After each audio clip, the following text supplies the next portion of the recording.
E agora nós iremos iniciar a nossa resenha cristã, que vai nos tratar a respeito da nossa igreja reformada, não é? Nós passamos a semana inteira, pastores, tratando a respeito da reforma protestante. Falamos sobre o período pré-reformista, durante e depois, não é? E os nossos pastores deram aqui verdadeiras aulas da história a respeito da reforma, a história do cristianismo. E hoje, no dia da reforma, o dia exato, nós estaremos aqui para discutir a respeito deste ato poderoso que marcou a história do mundo, mais precisamente do cristianismo. Então eu quero aqui só apresentar, especificamente o pastor Wellington e o nosso pastor Jonas. Mas o pastor Wellington aqui, deixa eu falar aqui um pouquinho sobre o currículo desse homem. O pastor Wellington, ele é pastor ali da igreja cristã evangélica, né? E vamos ver aqui.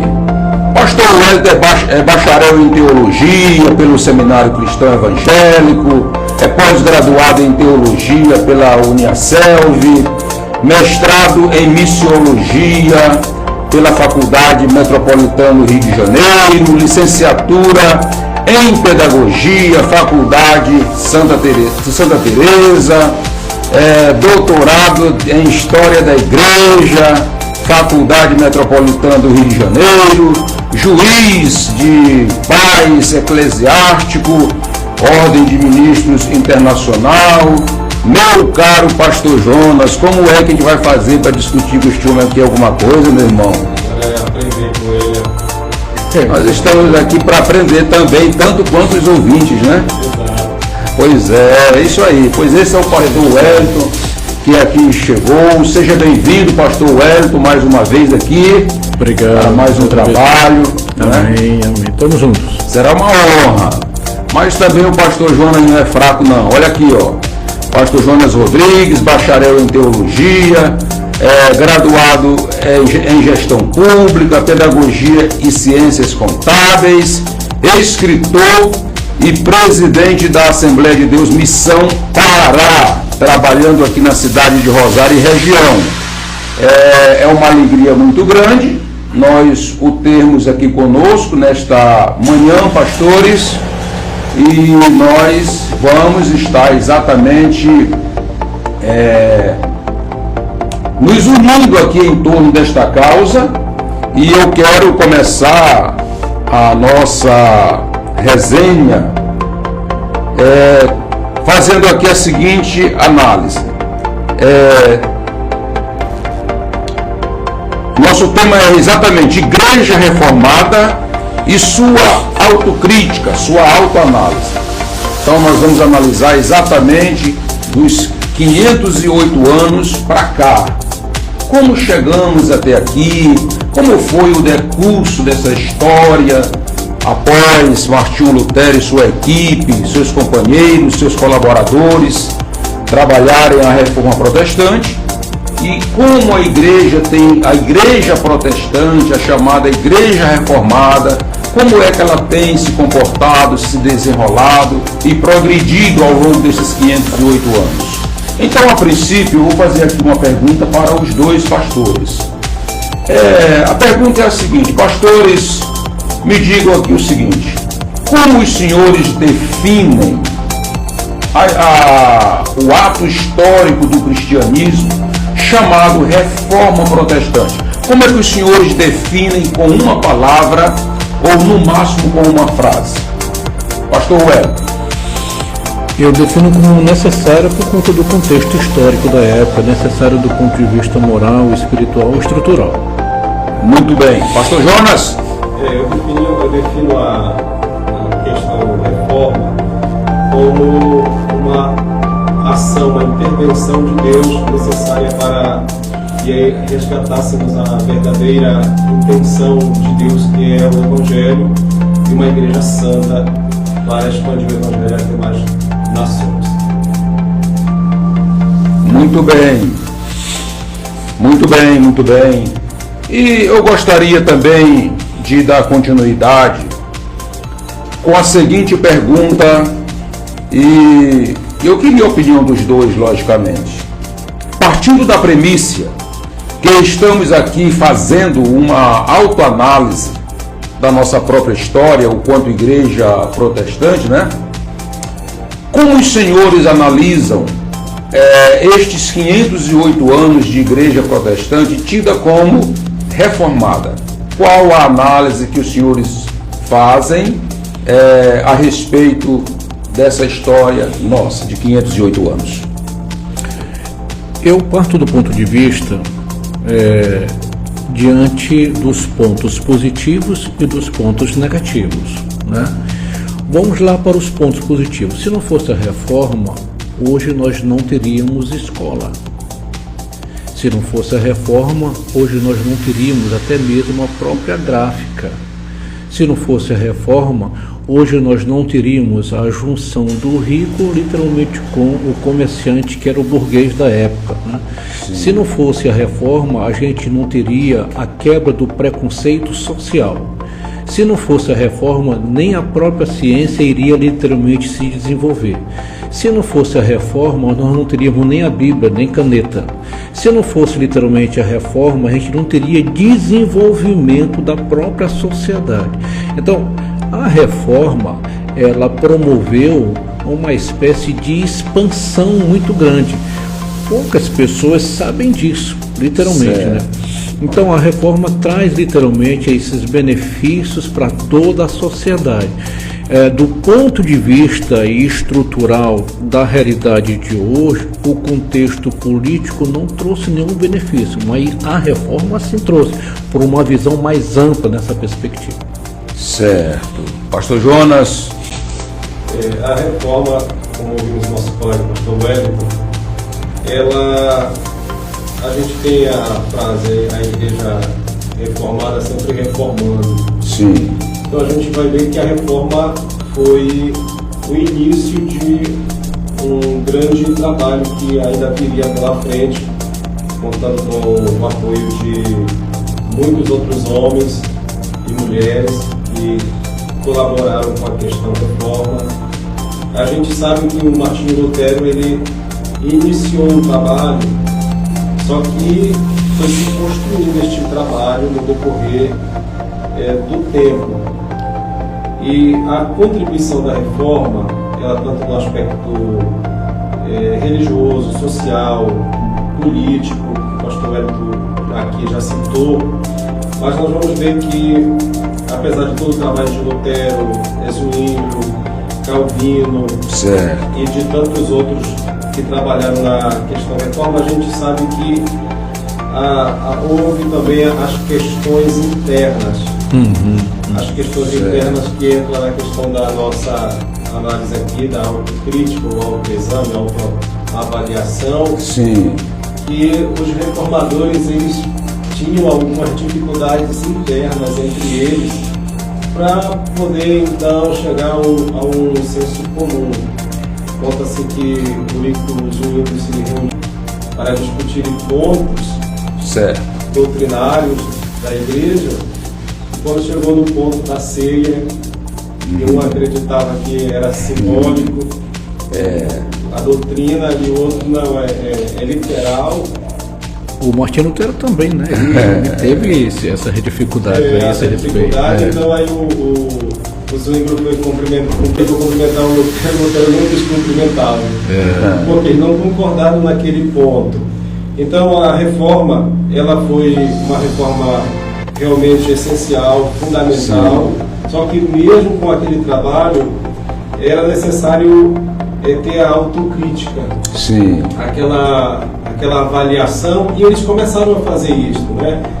Não é errado a gente falar desta história de Lutero e Zwinglio, não é assim algo escandaloso, é algo de grande valor, porque a gente vai ver que os reformadores, eles pensavam, eles avaliavam a questão igreja, a questão doutrinária da igreja, os rumos que a igreja, na reforma e pós-reforma, ela estava tomando. Então, aqui entra a questão do autoexame. Então, aí iniciou-se, né, o trabalho da reforma, mas aí para esse trabalho melhorar era necessário a autocrítica, o autoexame, e isso a gente vê nos reformadores. E endossando as suas palavras, pastor, é assim, na realidade a gente sabe que Martinho Lutero não queria saber de reforma nenhuma.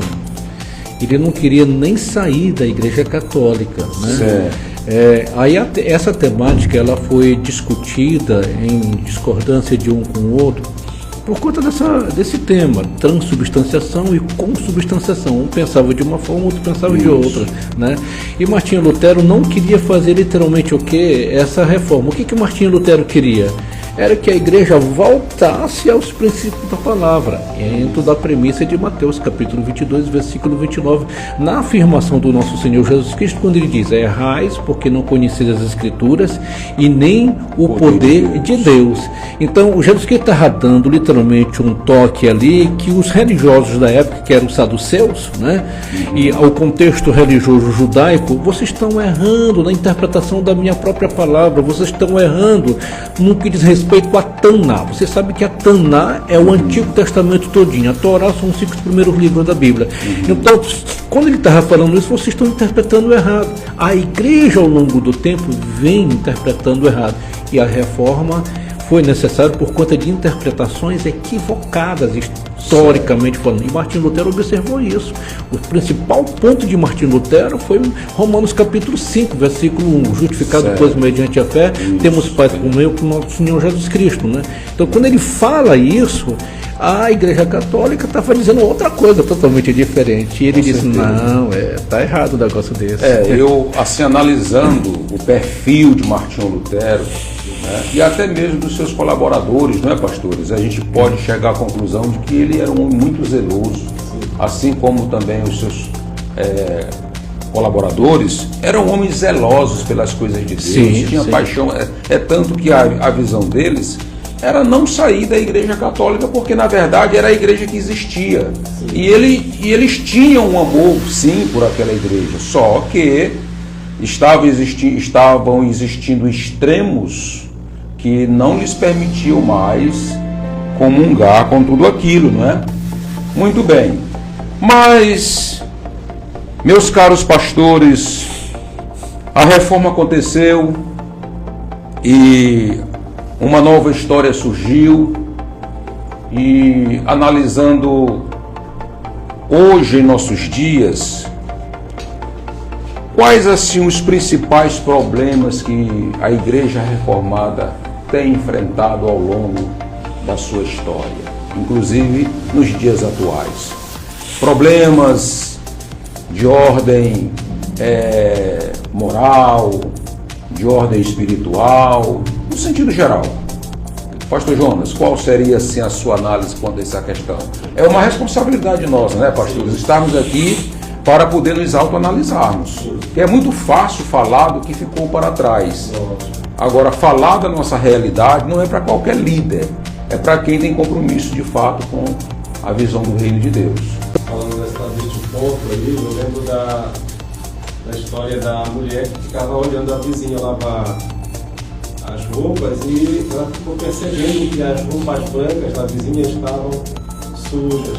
Sim. E aí ela começou a comentar na casa: que vizinha nojenta, que não tem higiene, não trata da limpeza nem da roupa direito. Sim. E um dia choveu, e aí ela foi perceber que era a janela de vidro dela que estava suja. Então a gente tem dificuldade de se avaliar, fazer o autoexame. Isso. E partindo em primeiro lugar, da primícia bíblica. Isso. Que orienta, né, como disse Paulo em 2 Coríntios, capítulo 13, no versículo 5: examinai-vos a vós mesmos, se realmente estáis na fé, provai-vos a vós mesmos, ou não reconheceis que Jesus Cristo está em vós, se não é que já estáis reprovados. Então, Paulo ensina a igreja a fazer o autoexame, 1 Coríntios capítulo 11, 28, também no ato da ceia, Sim. ele recomenda a igreja a fazer também o autoexame, a autoavaliação. Com certeza. E tratando-se do ponto aqui da pergunta, Sim. para os dias de hoje, eu acredito que é necessário a gente fazer uma autoavaliação. Primeiro, nossa, como Sim. pastores, a gente já avaliou muito no Calvino, Lutero, a Igreja Católica, e hoje a gente precisa fazer a nossa avaliação.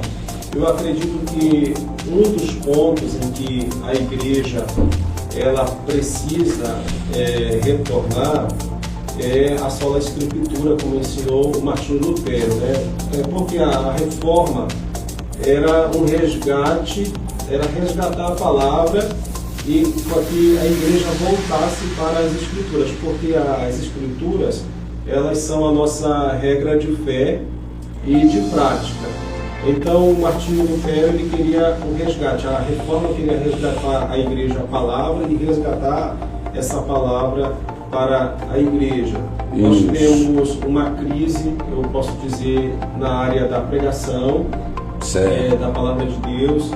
A gente tem uma crise porque as pregações, geralmente, hoje, elas são pregações que não têm sustentação bíblica.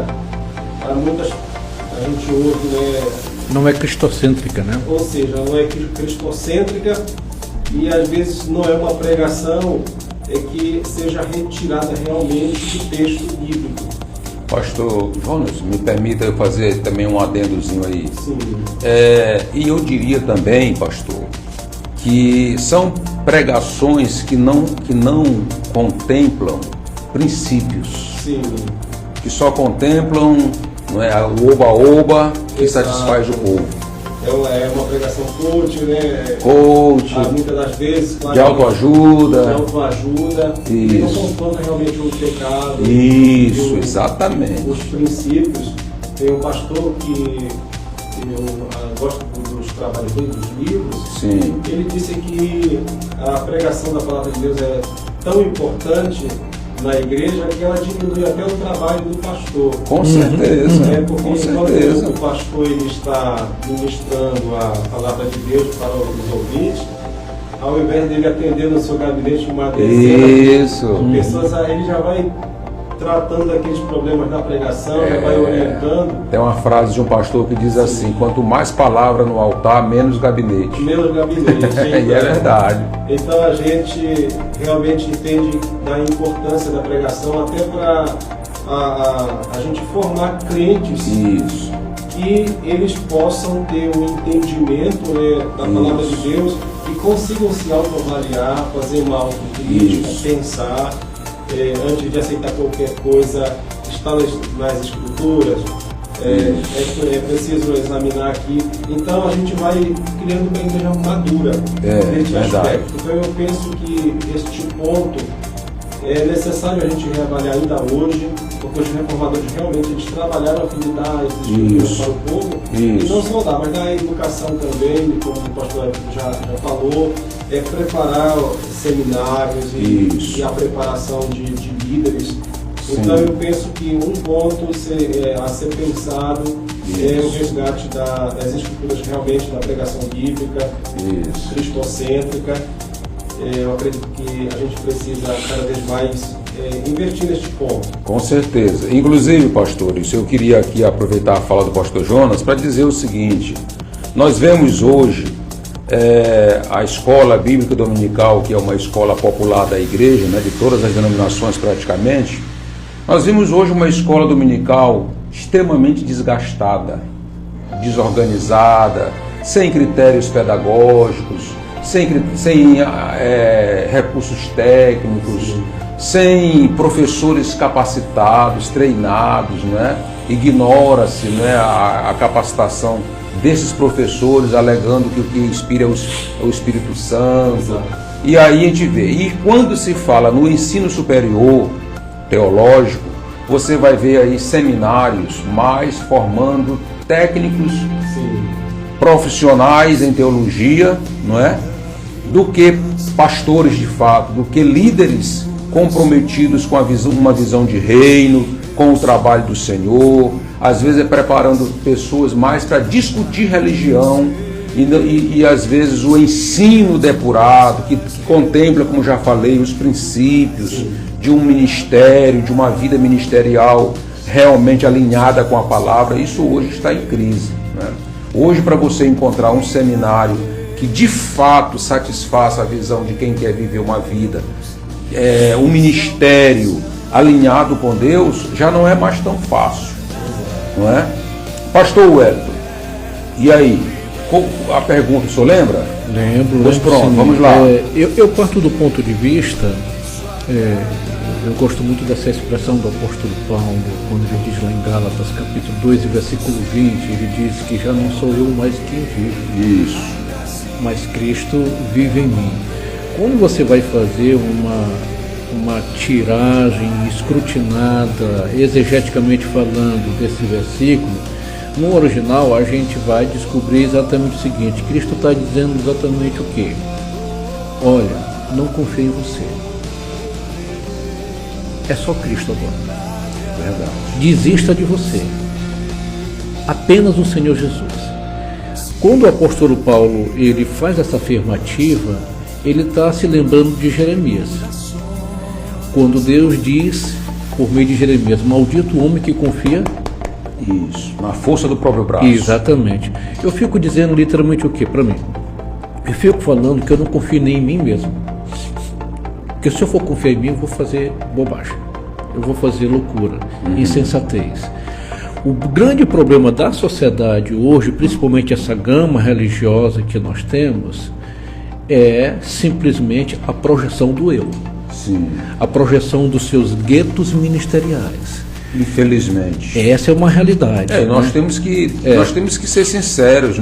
Nós estamos hoje no dia da Reforma Protestante, já passamos a semana inteira falando do que aconteceu antes da Reforma, dos desvios, né, da Igreja Romana, e aí nós não podemos Olha o que o apóstolo Paulo fala. Ignorar os nossos problemas, né? Olha o que o apóstolo Paulo diz.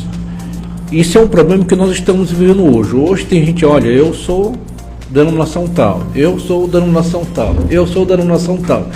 É difícil, às vezes, as pessoas chegarem, eu sou de Cristo. Sim, né? É verdade. O apóstolo Paulo diz assim, olha, uns estão dizendo que é de Paulo, de apóstolo, de Pedro. Isso, exatamente. É um problema antigo. Ele é um retrato da igreja atual. Esse é um problema também dos judeus desde a antiguidade. Em 1250 a.C., Oséias já dizia isso. Capítulo 6, versículo 4, versículo 20. O meu povo perece por falta de conhecimento. Então, o grande problema hoje é a projeção do eu e tornar essa estrutura religiosa negócio. Isso. Com todo respeito, tem pessoas que estão entrando no seminário no primeiro ano, já está se preocupando quando se formar, como será o meu primeiro salário? Já está se preocupando. O que vai fazer? O ministério hoje virou uma espécie de cabide de emprego, de sustento. O cara não dá para ser nem capinar, não pode nem capinar quintal, não dá para ser um trabalhador, um pedreiro, sei lá, um médico, não dá para ser isso. Mas eu dou para ser pastor. Não! Ser pastor do Altíssimo é um privilégio e não é você que se chama. É Jesus que se chama. Com certeza. Pastor, deixa eu lhe falar uma coisa aqui, apóstolo. Quando eu fui chamado, lá na igreja do centro, me jogaram uma responsabilidade. Sabe o que eu disse lá na hora? Deus me livre. Hoje eu sou pastor. Hoje eu sou pastor. Eu não queria.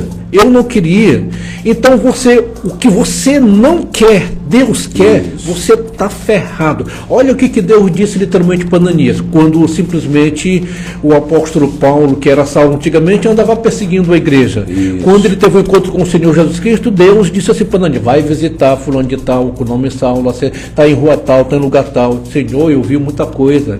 Vai lá, porque eu mostrarei para ele o quanto importa sofrer pelo meu nome.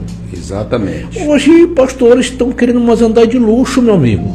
Essa é uma realidade. Então, a grande questão, pastor, apóstolo, Tem pastores que têm casa aí de 150 milhões de reais. Para que isso, gente? Não vai entrar no céu. Que na cidade ganha mais do que o prefeito, mais do que o delegado, Não mais existe do que isso. o juiz, ganha mais do que todo mundo. Aí nós precisamos hoje de uma reforma espiritual moral. Fazer valer dentro das nossas igrejas os princípios e os valores do nosso Senhor Jesus Cristo. Parar de estar pregando o coach, pregando arrependimento, salvação, libertação. Hoje nós sinceridade. Hoje nós precisamos literalmente de evangelizar os crentes que estão dentro da igreja. Inclusive os pastores, alguns pastores. Tem pastores aqui em Rosário, com todo respeito, que quer ser estrela, senhor. É muito estrela, não fala com um, não fala com outro. Tem pastores que não falam nem com outro irmão de outra igreja, porque é santo demais, porque senão vai se corromper quem fala de uma outra igreja. É uma realidade horrível. Me permita eu fazer aqui um adendo também à sua fala, pastor Wellington, que está sendo muito provocadora, muito provocante, e a gente quer também aqui dar Na verdade, o que é que se critica muito quando o assunto é a Igreja Estatal de Roma? Critica-se muito, pastor Jonas, que lá quem manda tudo é o clero, na figura do Papa, não é isso? Critica-se muito isso, nós protestantes. Nós falamos muito sobre isso, até falamos muito, inclusive, no decorrer da semana, né?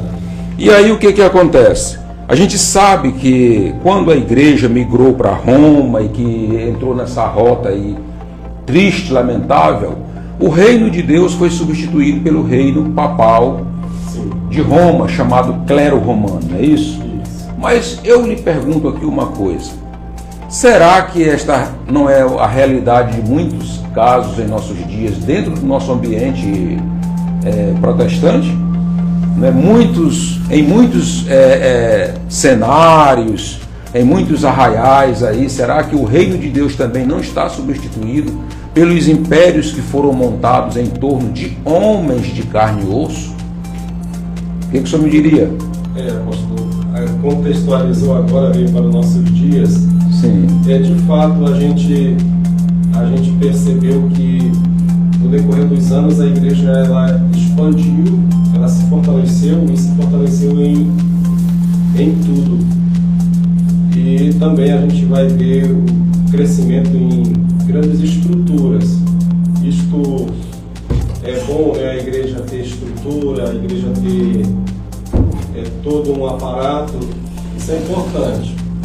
Agora, a gente também percebe realmente que alguns líderes, eles se tornaram realmente poderosos no aspecto de liderar, e a questão é que o sacerdócio fica passando de forma de pai para filho, de filho para neto.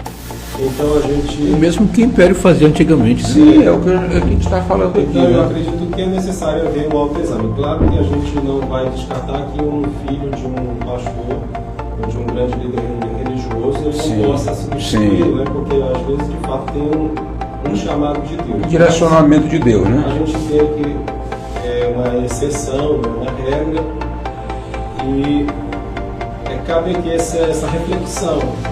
Até mesmo porque a igreja ela pode fazer uma avaliação deste aspecto. Hoje se busca em muitos arraiais ter uma dinâmica nessa questão que não tem muito sucesso muitas vezes, mas cabe aqui a reflexão. Eu penso que realmente a gente precisa avaliar este aspecto e oportunizar muitas outras pessoas que têm uma vocação e um compromisso com Deus que podem contribuir também com a igreja. O pastor Jonas, endossando as suas palavras, eu me lembro da vida do apóstolo Paulo antigamente como Saulo. O cara era rico, a família dele era rica, e ele era um religioso. Quando simplesmente teve um encontro com Jesus Cristo, perdeu tudo. Certo. Perdeu tudo. Perdeu amigos, mas ganhou outros amigos. Sim. E passou a viver uma vida simples. Foi nesse sentido que ele falou: eu aprendi a viver na fartura, sim, na abundância, mas também aprendi a viver na escassez. Aí ele fala: tudo posso naquele que que me fortalece.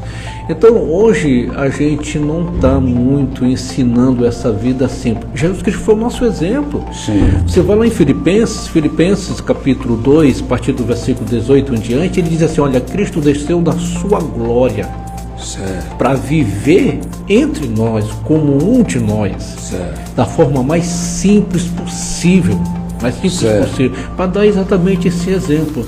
E hoje o contexto religioso nos leva a uma vida de luxo. Aí vai falar da igreja antigamente, que vivia da igreja de luxo, e até mesmo o grande líder da igreja da cristandade aí, chamado Papa, né? Certo. Vai falar dele, não pode falar.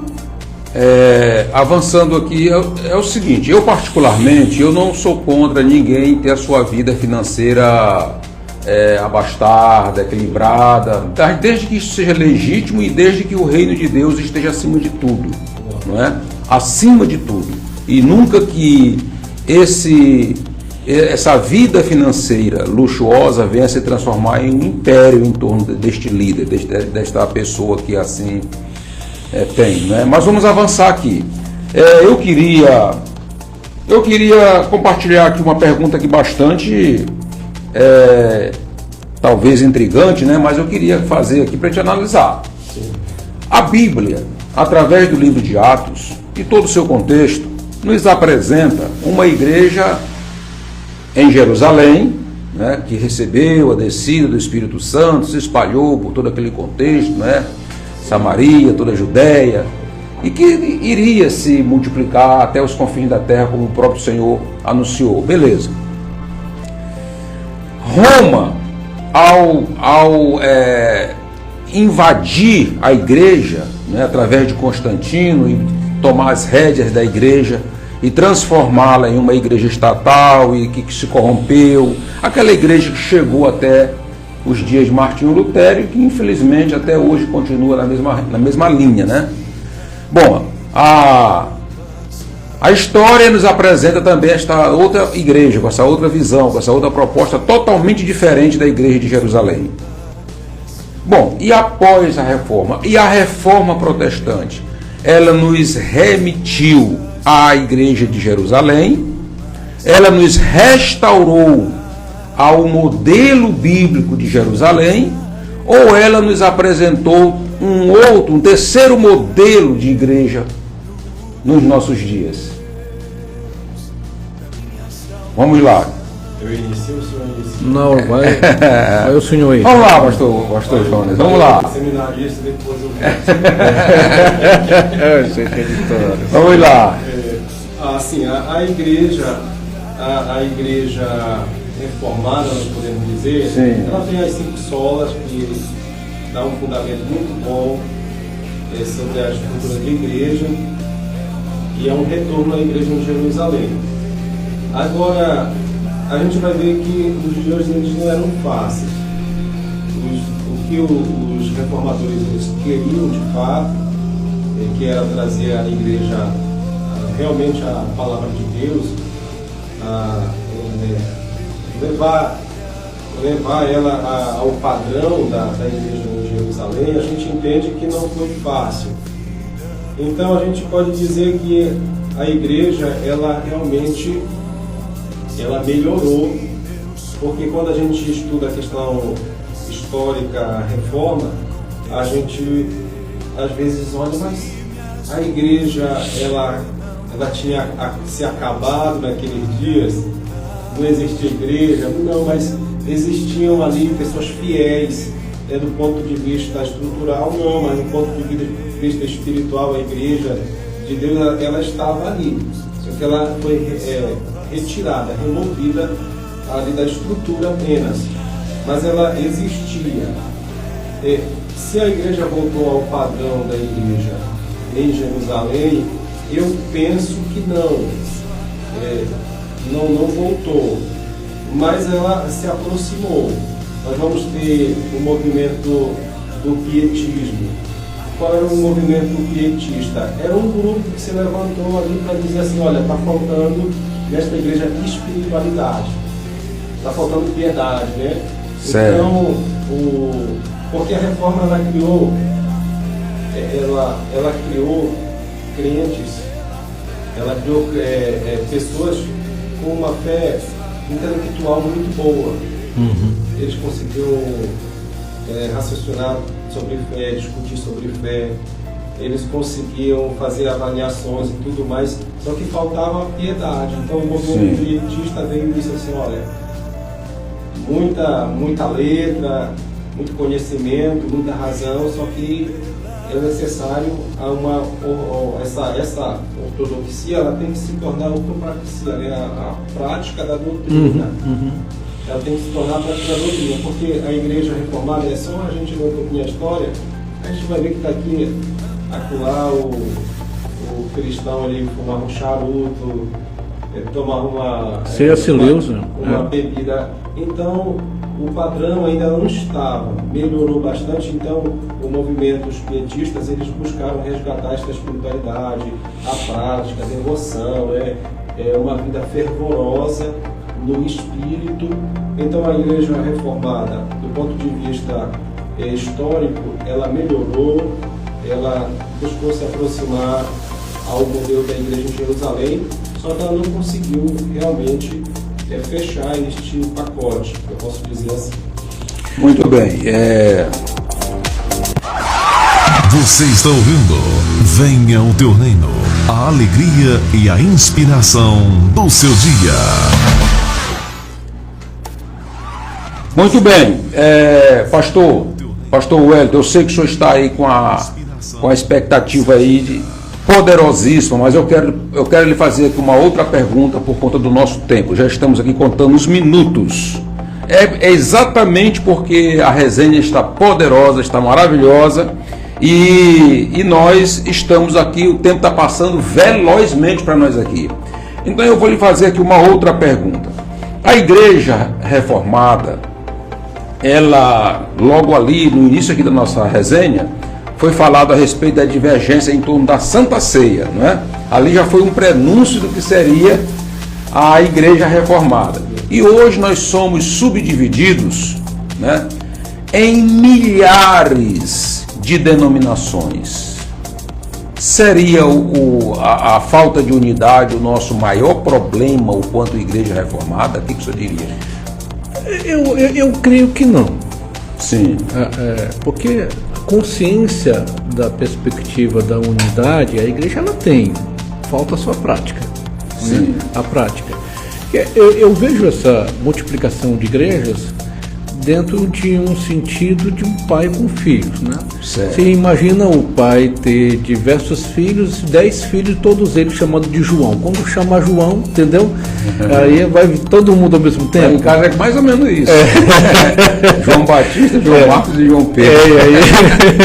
Mas tem os sobrenomes, aí o sobrenome reidentifica quem é. Verdade. Na realidade.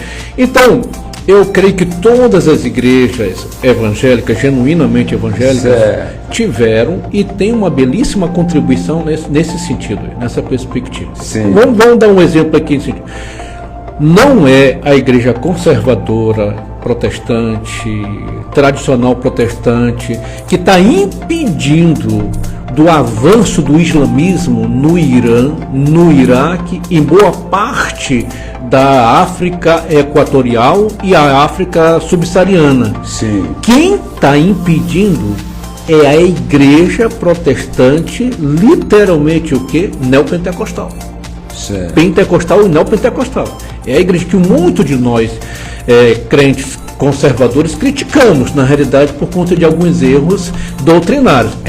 E eles estão unidos nessa perspectiva. Certo. O islamismo não dominou 100% a África por conta da igreja neopentecostal lá. Certo. O islamismo não dominou 100% o Irã por conta da igreja neopentecostal. E por incrível que pareça, a maioria dos líderes são mulheres no Irã. Sim. Porque os homens todos estão em guerra. Por incrível que pareça. Então, o que falta em nós mesmo é só a prática. Literalmente a prática. Pois literalmente a prática. Esse é o segredo. Nós sabemos disso. Agora, a prática, dentro do sentido da sabedoria. Esse mundo da qual nós vivemos, eu ouso em dizer que o nosso destino chamado céu está delineado em Mateus capítulo 5, chamado das bem-aventuranças, né? Certo. Então, nesse sentido aí, ele diz, bem-aventurado é o homem que choram porque serão consolados, bem-aventurados os justos, né, porque herdarão literalmente o céu, bem-aventurados literalmente aqueles que buscam a Deus, porque herdarão a terra. Então, é o que a Bíblia fala, e nós viveremos esse novo mundo. E a igreja verdadeira, ela é uma igreja militante invisível, a gente não sabe, né? Lidar com o doutor falando não de denominação, mas de pessoas, né? Sim. E ela está trabalhando em cima dessa unidade, e essa igreja invisível militante que o Senhor Jesus Cristo foi buscar. Amém, graças a Deus. E agora eu quero fazer uma pergunta para ambos, com bastante resumo aí na resposta, por conta do tempo, que o nosso programa já está encerrando aqui, né, o seu tempo. Pastores, e qual a perspectiva? 508 anos se passaram. E agora? Como é que os senhores, com a visão eclesiástica que têm, com a visão que Deus lhes deu em relação à obra de Deus, qual a perspectiva? Nós estamos nos aproximando a cada dia da volta do Senhor Jesus, não é isso? Já estamos vivendo os tempos difíceis que Paulo profetizou, que o Senhor Jesus profetizou. O mundo está agitado, o mundo está enlouquecido, e os desafios para a igreja aumentam a cada minuto. E aí, qual a perspectiva dos senhores? Eu parto do ponto de vista da fidelidade do homem para com Deus, que o apóstolo Paulo diz: ser fiel até a morte. O Senhor Jesus Cristo, melhor dizendo, lhe darei a coroa da vida. Nesse mundo nós precisamos ser fiéis a Deus. A fidelidade no sentido aos princípios e os valores da sua santa, sagrada palavra. É basicamente nesse sentido, para fazermos diferença, porque hoje nós não fazemos muita diferença. A gente faz uma diferença muito tímida, muito pequena, muito acovardada. Nós precisamos fazer diferença contundentemente, da qual a gente não é deste mundo, nós somos cidadãos do céu, mas vivemos nesse mundo e precisamos ter sabedoria para saber lidar com esse contexto tão terrível. Ótimo. Pastor Jonas, e o senhor? Qual a igreja que o senhor visualiza para o futuro, daqui para frente? O princípio da palavra, esta igreja deve continuar no princípio da palavra, uma igreja dedicada à comunhão com Deus, à santificação, a busca da presença do Espírito Santo, uma igreja também missionária que possa alcançar muitas e muitas almas, né, regiões, uma igreja generosa que possa contribuir para o avanço do Evangelho, contribuir com os seus ministros, contribuir com o corpo de obreiros, contribuir com a questão da docência, do ensino, para que nós possamos alcançar muitas e muitas vidas, preparar obreiros, uma igreja cheia do poder do Espírito Santo. É igreja de amor, né, pastor? Uma igreja de amor. Que possa fazer a diferença na sociedade. Muito bem, muito bem. Que boas respostas aí dos nossos pastores, não é? Eu também concordo plenamente. Eu acredito que o Senhor está no comando de tudo, apesar das nossas fraquezas, nossas fragilidades, mas Jesus é o Senhor de toda a terra, inclusive da igreja, não é? E em meio a toda essa situação que o nosso país está vivendo, o mundo está vivendo, eu acredito que o Senhor vai intervir em tudo isso. Eu quero aqui franquear a palavra aos pastores para que façam as suas considerações finais, porque o tempo se foi. Eu quero agradecer em primeiro lugar a Deus por participar deste momento especial. Parabenizar aqui ao apóstolo João Batista por esta iniciativa tão importante, trazendo uma contribuição para a sociedade.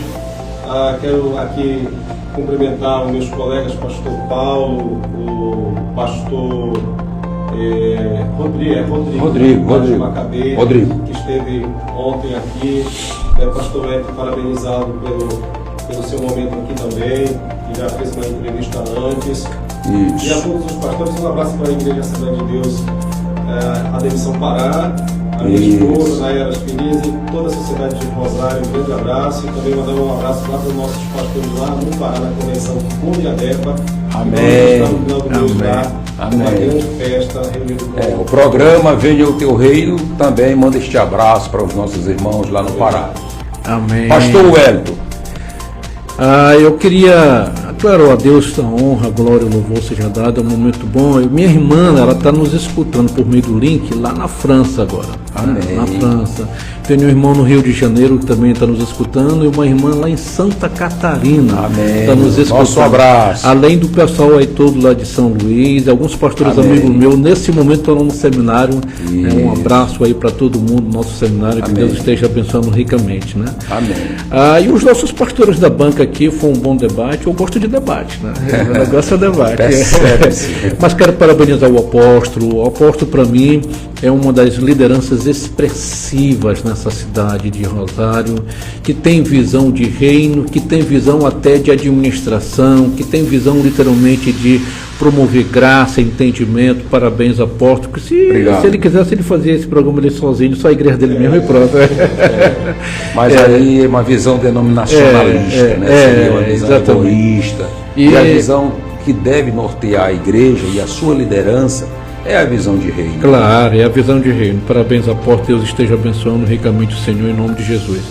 Eu queria mandar um abraço forte mesmo à minha esposa, querida esposa, as minhas duas filhas lindas, né? A Esté e a Tirza, minha esposa Tereza. E também os irmãos estão ligadão, né? Todo mundo ligadão lá na nossa igreja. Um abraço para a irmã Nilzete, do comércio, o Edivaldo, que está todo mundo ligadão aí. Deus esteja abençoando ricamente em nome de Cristo, tá? Amém. Aí eu queria fazer um convite para a nossa comunidade evangélica e as pessoas simpatizantes também da nossa cidade de Rosário. 14, 15 e 16 de novembro estaremos aí aniversariando e comemorando a liberdade de 40 anos de evangelização aqui nessa cidade. Amém. 40 anos a nossa igreja cristã evangélica. Estamos trazendo o pastor Valberto da Assembleia de Deus. Eu gosto dos assembleando, né? Da Assembleia de Deus lá da convenção dele Pedreiras, né? Um grande homem de Deus. E o pastor Rivaldo Braga, que vem da Holanda, está conosco aqui, pregando, trazendo a palavra do Senhor. Será um momento de festa e todos estão convidados. 14, 15 e 16. Deus esteja abençoando a todos. Apóstolo, muito obrigado. Deus abençoe. Bom trabalho. Amém, que essa rádio seja uma bênção na cidade. Glória. Em nome de Jesus. Graças a Deus. Eu fico muito feliz aqui pela participação dos pastores, né? Muito satisfeito. Agradeço mesmo aqui, inclusive o pastor Jonas, com a sua equipe de mídia aqui, né, que está aqui nos bastidores gravando tudo. Parabéns a vocês e muito obrigado, Nielson, viu?